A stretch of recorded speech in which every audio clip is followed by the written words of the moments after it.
আসসালামু আলাইকুম। আজকে অনেক জোরে হাওয়া বইছে, তো তার মধ্যে একটি ভিডিও নিয়ে আসলাম। তো দেখতেই থাকুন আর আমার সাথেই থাকুন।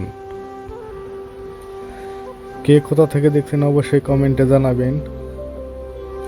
দেখুন সবুজ ঘাস। তো আমি আমার দুই ভাইকে নিয়ে সামনে আসলাম। আমি কখনো ক্যামেরার সামনে আসি না, তো আজকেই আসলাম। দেখুন কি সুন্দর সবুজ ঘাস, গাছ, উপরে মেঘলা আকাশ।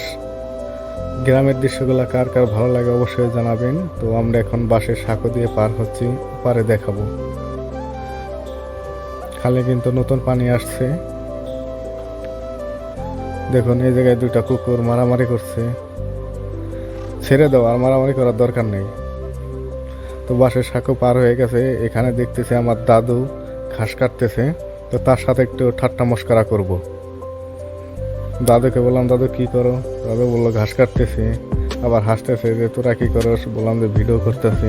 তো তাই নাকি, টিকটক করবি? এই কথা বললো। ঠিক আছে দাদু, আল্লাহ তাআলা যেন তোমার শরীরটা অনেক ভালো রাখে, তুমি অনেক ভালো থাকো। তো আপনাদেরকে সামনে দেখাবো, এই হলো ঘাস গরুকে খাওয়ায়। উপরে দেখুন ফুল আসছে, তার উপরে হয়েছে আকাশ, মেঘলা আকাশ, কালো আকাশ। দেখুন।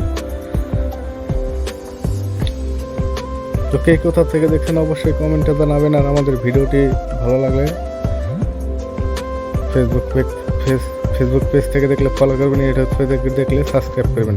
তো খালের মধ্যে মাছ ধরার বাদ দিছে, তাই দেখলাম আপনাদেরকে। দেখুন এ হলো আমাদের এখানে বলে ধুন্দুল ফুল। বাচ্চারা শাপলা নিয়ে আসতেছে ওই ডহার ভেতর থেকে, তাও দেখালাম আপনাদেরকে। বাচ্চারা কিন্তু অনেক লজ্জা পাচ্ছে, দেখুন মুখ ঢেকে দিচ্ছে শাপলা দিয়ে। এ হলো আমাদের খাল, ছোট ছোট ধান। এ হলো পাট গাছ। এই দেখুন খালে আরেকটি নৌকা। তো এতক্ষণ সঙ্গে থাকার জন্য সবাই কষ্ট।